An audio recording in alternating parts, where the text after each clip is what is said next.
Leopold von Ranke, the man who is sometimes called the father of the modern school of history, a man who would not be called a Calvinist by any stretch of the imagination, made the observation that many wonder who really was the founder of America, and if you ask that question, some people might say Christopher Columbus, some might say Leif Erikson, some might say George Washington, some might say James Madison or Thomas Jefferson.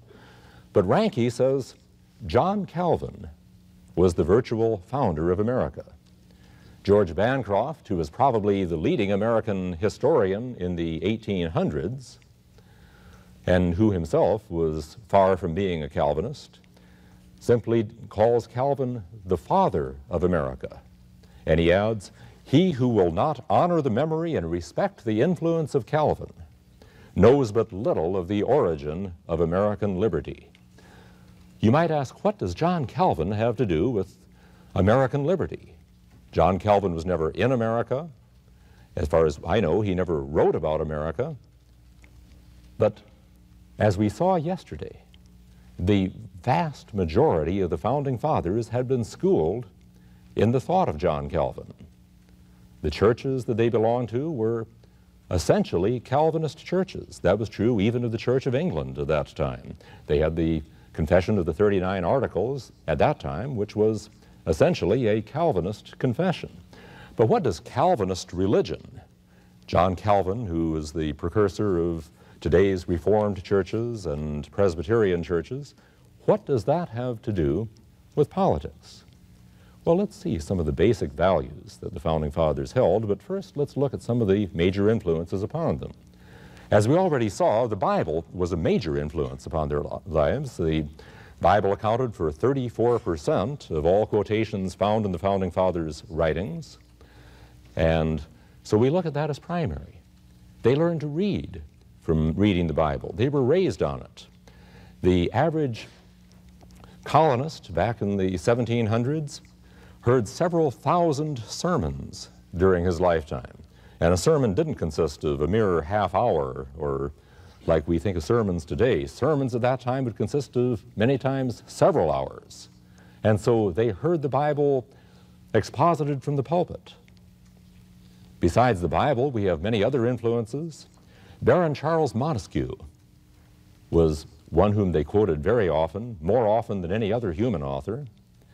Baron Montesquieu of France, the author of The Spirit of the Laws, stressed that God is the author of all law, and as the author of all law, that he has developed both physical law and moral law. Well, because of the sinful nature of man, Baron Montesquieu says, and he was himself a devout Catholic, Baron Montesquieu says that we need to fear government power. And we need to divide government into three branches of government: legislative, executive, and judicial.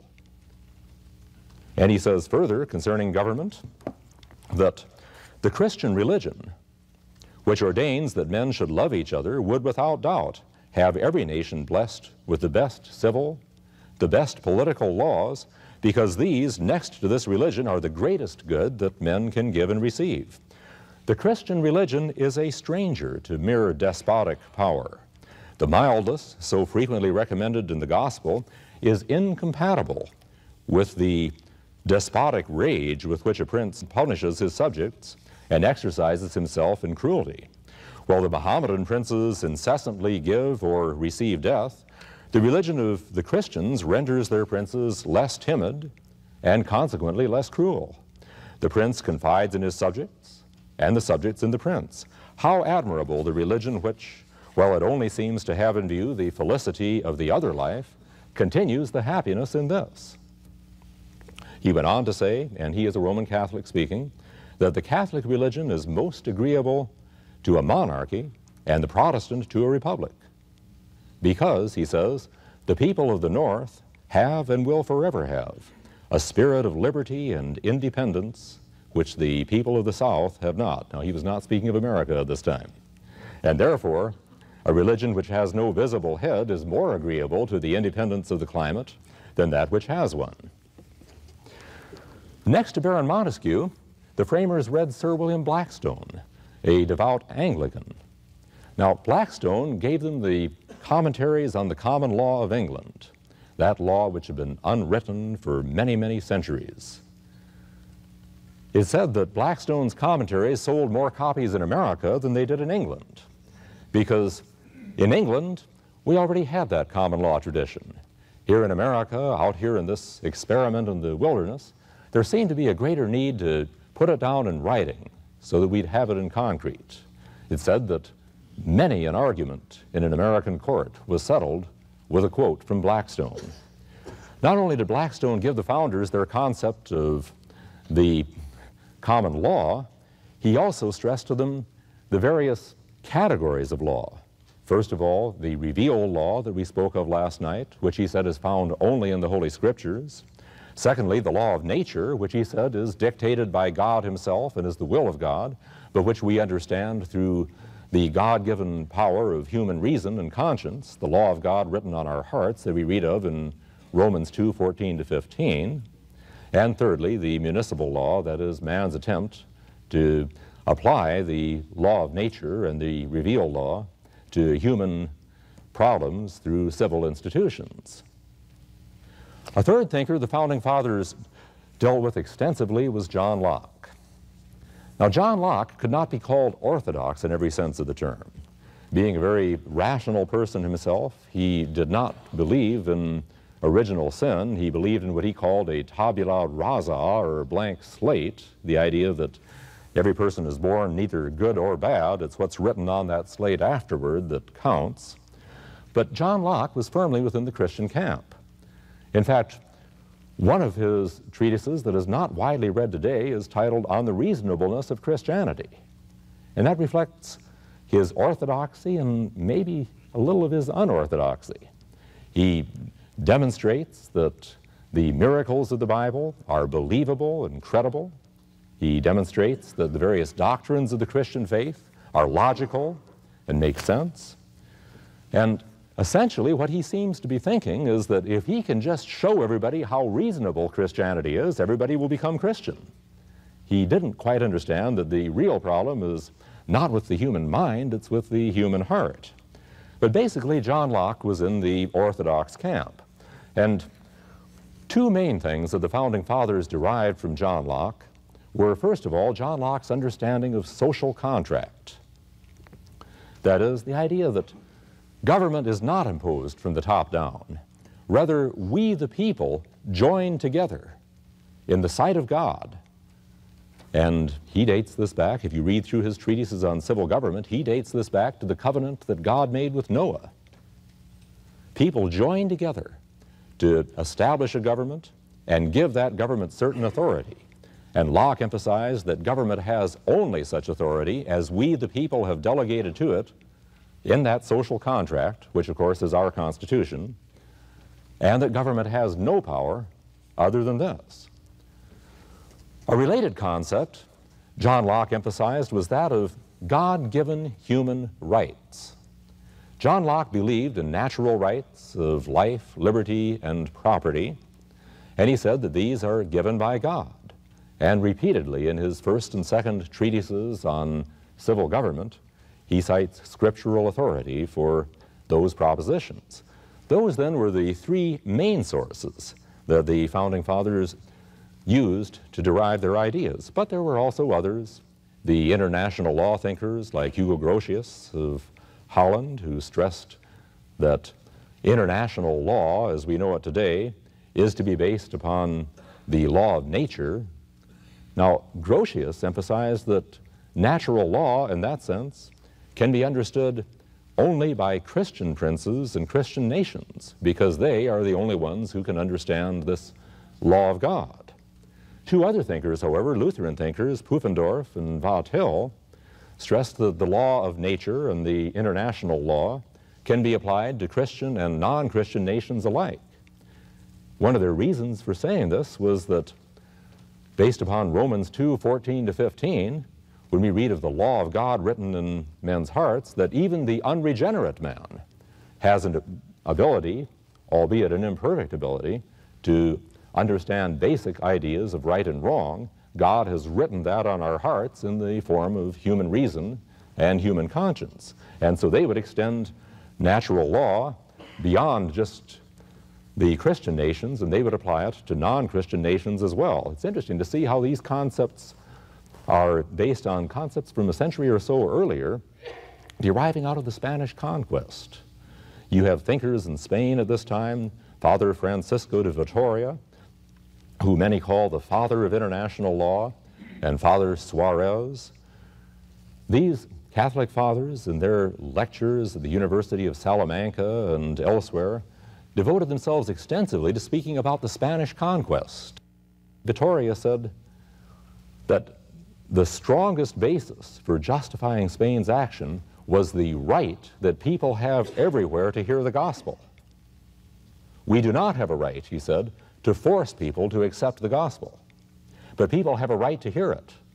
And if their governments, whether it's the government of Rome or the government of Iraq or Montezuma, the head of the Aztecs, if their government is preventing them from hearing the gospel, then we, as a Christian nation, do have a right, Vitoria and Suarez said, to come in and to enforce these people's right to hear the gospel. Not force them to accept it, but at least make sure that they are allowed to hear it. Father Suarez then spoke about whether or not a Christian nation has the right to come into a nation like Mexico or Peru and end pagan practices. And he said, if it is simply because those practices are offensive to Christian doctrine or to the Christian religion, he said, no, we do not have a right to force them to abandon their pagan practices. But if they are engaged in practices which violate natural law, then, he said, we do have a right to stop them by force, if necessary.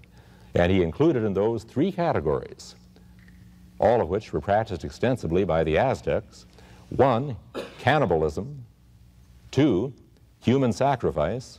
And 3, homosexual sodomy. The Romans that they admired were generally those who either lived in the old days of the Roman Republic, before the empire, or who tried to restore some of the virtue of the old republic. Men like Virgil and Cicero and Seneca, and later rulers like Marcus Aurelius. The ideas of virtue and the need to discipline oneself, to be in service to society, the Founding Fathers were impressed by these. Now, there were non-Christian thinkers that the Founding Fathers knew of, but when they quoted them, men like Plato or Voltaire or Rousseau or Hobbes or Hume, they often quoted them in the negative. For example, John Adams wrote a letter to Thomas Jefferson, and just imagine a president today writing a letter like this. Here's what Adams says. I am very glad you have seriously read Plato. Now, how many of you have read Plato? A few of you have, okay, good. Well, let's see if we read Plato the way Adams did. And still more rejoiced to find that your reflections upon him so perfectly harmonize with mine. Some 30 years ago, I took upon me the severe task of going through all his works with the help of 2 Latin translations and 1 French translation and 1 English, and comparing some of the most remarkable passages with the Greek. Is that the way you studied Plato? I labored through the tedious toil. My disappointment was very great, my astonishment was greater, and my disgust was shocking. His laws and his republic, from which I expected most, disappointed me most. And if you read Plato, you understand what he means. Plato is speaking about philosopher kings, which he means to be benevolent dictators. Given the view of human nature that John Adams had, they would not be benevolent for very long. Well, what are some of those basic concepts, then, that the Founding Fathers derived from these sources and made the basis of our constitutional system of government? One of the first of these would be the idea that there is a higher law than the law of man, that which Jefferson referred to in the Declaration as the very basis upon which we are entitled to be an independent nation, the laws of nature and of nature's God. The framers would derive this idea in part from the Bible, Romans 2:14 to 15, the law of God written on men's hearts. They would derive it in part on classical thinkers from several centuries before Christ, like Cicero, who spoke about natural law. They derive it also from these international law thinkers that we spoke about, Grotius and Pufendorf and Vattel, and in part also from the contemporary thinkers, that is those of that time, Blackstone and Locke and Montesquieu. What do we mean by natural law? Probably the best way to define it would be that there exists a higher law than the law of man by which man's law must be judged. It seems then that natural law has to be predicated on the existence that there is such a thing as objective truth. If truth is simply how we perceive it, then every person can be a law to himself, and in that sense natural law can have no meaning. There is a false view of natural law out of Thomas Hobbes, which seems to say that natural law is just that which comes naturally. In other words, Hobbes would look into nature, he would see that any animal in nature, when cornered, will fight to defend itself, and so he would say that self-defense is a basic natural law. Well, the problem is we live in a fallen world. And in a fallen world, we read in Romans 8 that the whole creation groaneth and travaileth. In Genesis chapter 3, God says to Adam, "Cursed is the ground for thy sake." In other words, the cancer of sin has spread throughout creation. And so even nature itself is out of kilter. We see animals devouring their own young and the like. We can't look to nature as an infallible guide as to what is natural law. One principle about natural law that we should specially stress, though, is that natural law limits the authority of government. It says there are certain things that even government itself cannot do because those things violate this higher law. Where does natural law come from then? It has to come from some higher source than man. I have to say that's God, and I can find no meaning to natural law other than having it rooted in God himself. Closely related to natural law then is another concept, that of natural rights. And when we speak about natural rights, it's rooted in the idea of natural law. This is a part of natural law, you might say. Maybe if you see the natural law written in the sky and the clouds up there, you find Article 94, natural rights, 1, 2, 3, not exactly, of course, but it's part of the whole concept that there is this higher order to which man's law must conform. How did man get rights? There are some who would say that rights are inherent within us, but if that's the case, where did they come from? If we are merely the result of a natural evolutionary process, how did we acquire them along the way? Or did apes have rights? Or amphibians? Or amoebas? Unless we say that man is created in the image of God, what basis do we have for saying that man has rights? Jefferson, who of all the framers is possibly the least orthodox, roots his view of natural rights squarely in the concept of a creator God. He says that all men are created equal, that they are endowed by their creator with certain unalienable rights. Notice he does not say by their government. He says by their creator.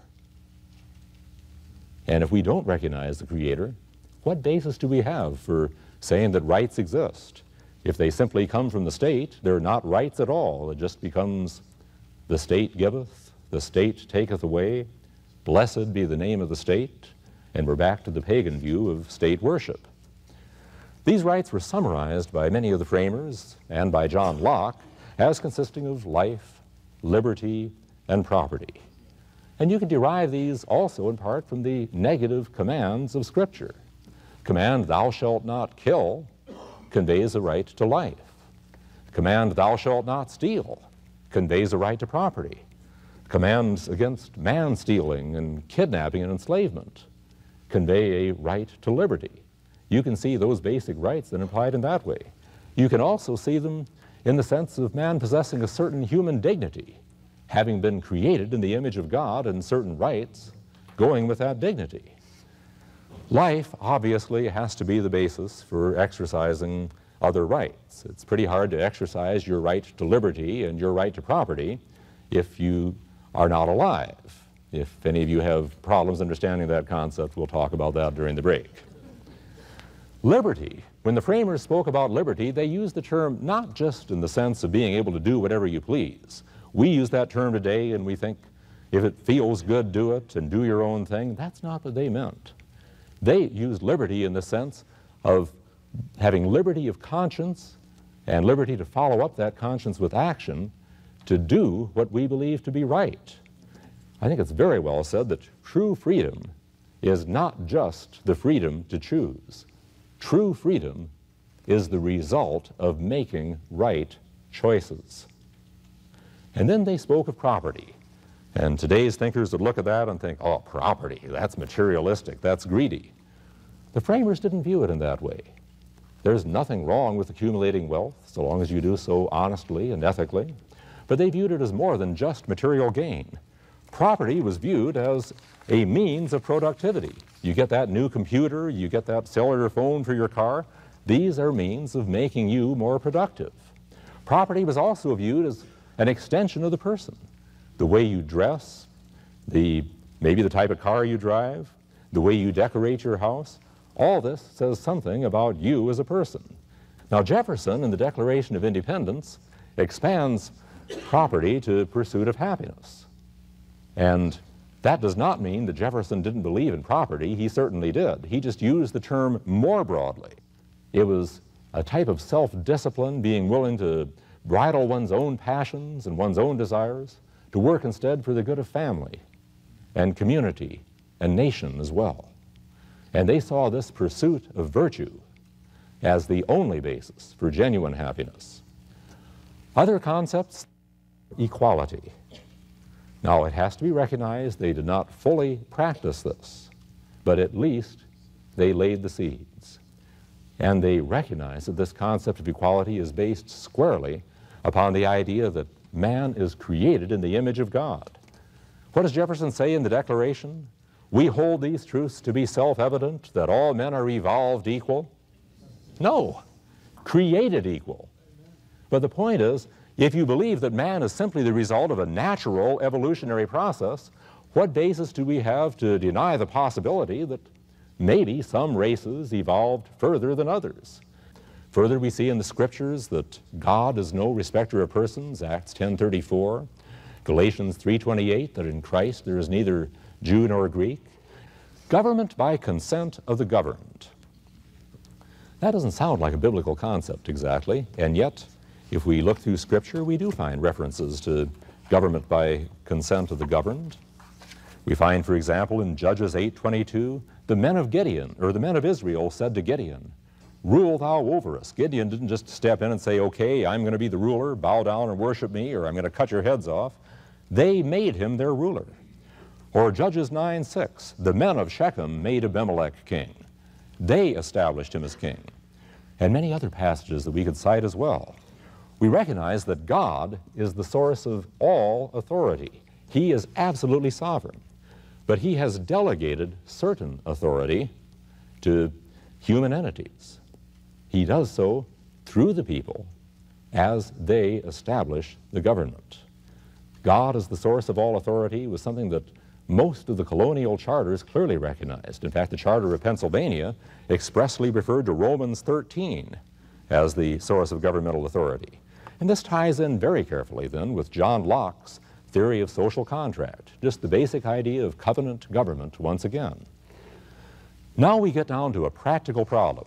All these are noble ideals, and all these noble ideals are set forth in the Declaration. But the problem is, how do we implement those ideals in a society of sinful, fallen people?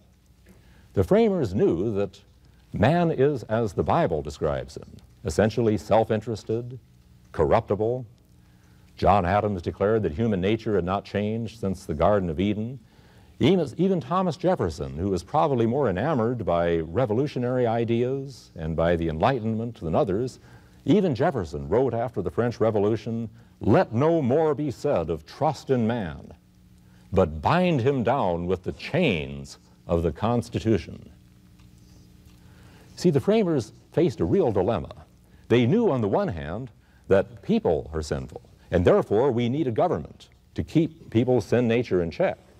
But they knew that rulers have the same nature as all the rest of us. That's where this Calvinist idea of total depravity is a great leveler. It means the police chief, the judge, the governor, the president have the same nature as everybody else. And as Lord Acton said, power corrupts. Absolute power corrupts absolutely. And so they knew that government cannot be trusted with too much power. And so this then became the basic issue that the framers had to face at the convention. How do we give government enough power to govern effectively, but at the same time restrain that power so government does not become tyrannical and oppressive given the nature of man? The answer they gave was make sure that no one group or no one individual gets too much power. And how do they do that? This is where their five-fold formula comes in. If you like alliteration, you can put this down as the Founding Fathers' famous, fantastic, fabulous five-fold formula. First, the concept of limited delegated powers, that we have given government only certain powers and no other. And if there was any question about that, the framers said it in concrete in the 10th Amendment. The power is not delegated by this Constitution to the United States, that is the federal government, nor prohibited by it to the states, are reserved to the states respectively or to the people. Government has no power other than those that we, the people, have delegated. Those powers that we have delegated to government are divided vertically at various levels. The federal level some, the state level some, the local level some. Third, a horizontal separation of powers, executive, legislative, and judicial branches. Fourth, checks and balances among these branches. The idea that each branch is not separate and independent, but rather they interact. Congress passes laws, the president can veto them, subject to being overridden by 2/3 of both houses. The Supreme Court strikes acts down as unconstitutional, but who appoints the court? Well, the president, subject to the advice and consent of the Senate. Checks and balances. Finally, the idea of reserved individual rights, that people have rights, minorities have rights, that even the majority cannot take away. The framers did not establish a pure democracy. They established a constitutional republic in which the majority generally runs things, but in which there are protections for the minority as well. Finally, the framers believed in the need for civic virtue. And this created a problem. John Adams declared that our Constitution was made only for a moral and religious people. It is wholly inadequate for the government of any other. Gouverneur Morris, the man who actually drafted most of the Constitution, declared that the American Constitution would never work in France because of the moral conditions in France at the time. In other words, people need government. They need control. Now, either that control comes from within, by voluntary self-discipline, self-restraint, virtue, or else it is going to be imposed from without by government. That puts us in a dilemma then, because on the one hand, we are saying that freedom is impossible without moral virtue, and on the other hand, we're saying people don't have that moral virtue. They're sinners. So how do we solve that dilemma? Essentially, we're coming to the conclusion that freedom is impossible. The answer the framers gave to that dilemma was religion. And when they used that term religion, usually they used it interchangeably with Christianity. Now, we're not talking here about the role Christianity plays in the saving of souls for all eternity. We are talking here about the role Christianity plays in making people better citizens and better people. George Washington, in fact, in his farewell address, spoke about the role of religion as an indispensable support of society. 25 clergymen commended him for that address, and he wrote back to them, religion and morality are the very pillars of civil society. And on another occasion he wrote, well, good government affords full liberty to religion. True religion gives government its fullest support.